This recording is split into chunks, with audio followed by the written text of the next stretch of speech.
Twin tower blast के बाद जब घर लौटे पड़ोसी तो कैसा था मंजर। 9 सेकंड में खाक हो गई इमारत। आसपास की बिल्डिंगों को कितना हुआ नुकसान। जमींदोज होकर भी पड़ोसियों को कितना दर्द दे गए ट्विन टावर।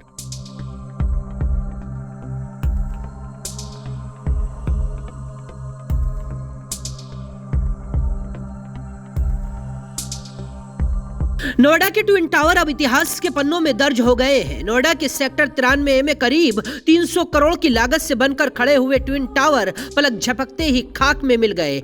धमाके से पहले ही आसपास की सोसाइटियों में रहने वाले लोगों को घरों से बाहर निकाल लिया गया था। वहीं इन सोसाइटी की इमारतों को बड़े बड़े पर्दों से ढक दिया गया था ताकि धूल को रोका जा सके। अधिकारियों की सांसें अटकी हुई थी क्योंकि देश में पहली बार इतनी ऊंची इमारत गिराई जा रही थी। ट्विन टावर के आसपास की सोसाइटियों में बने सैकड़ों फ्लैट्स की सुरक्षा एक बड़ी चुनौती थी। दोपहर 2:30 बजे सायरन बजा और देखते ही देखते इमारत धराशायी हो गई।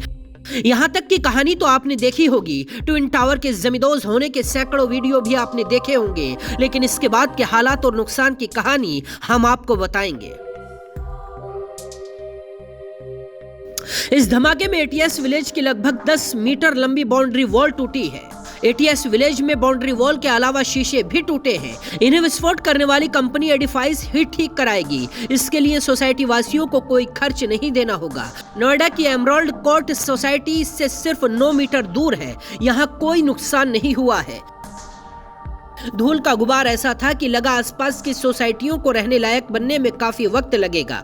यहाँ के लोगों को काफी मशक्कत करनी पड़ेगी, लेकिन डिमोलेशन के सिर्फ 6 घंटे के अंदर ही लोग अपने घरों में लौट आए। ट्विन टावर के बिल्कुल ठीक सामने एमराल्ड कोर्ट सोसाइटी में अभिजीत जैन का घर है। उनका कहना है कि ब्लास्ट के 6 घंटे बाद जब वो घर पहुंचे तो घर बिल्कुल सेफ था। ना तो घर में कोई टूट फूट हुई थी, एक कंकड़ तक घर के अंदर नहीं था और पेड़ पौधों को भी कोई नुकसान नहीं हुआ, सिर्फ धूल आई है। लोगों को बड़े नुकसान का डर था, लेकिन ऐसा कोई नुकसान किसी के फ्लैट में नहीं हुआ। जहां भी कांच या सीनरी टूटने की शिकायत आई है वो सारी भरपाई डिमोलिशन करने वाली कंपनी ही करेगी। ट्विन टावर के टूटने से जिस एटीएस विलेज की बाउंड्री वॉल को सबसे ज्यादा नुकसान हुआ है, उस बाउंड्री वॉल और एटीएस विलेज के बीच सिर्फ 15 मीटर की दूरी है। ट्विन टावर के मलबे का बड़ा हिस्सा एटीएस विलेज सोसाइटी की बाउंड्री वॉल पर गिरा है, लेकिन मेन स्ट्रक्चर को कोई नुकसान नहीं हुआ है।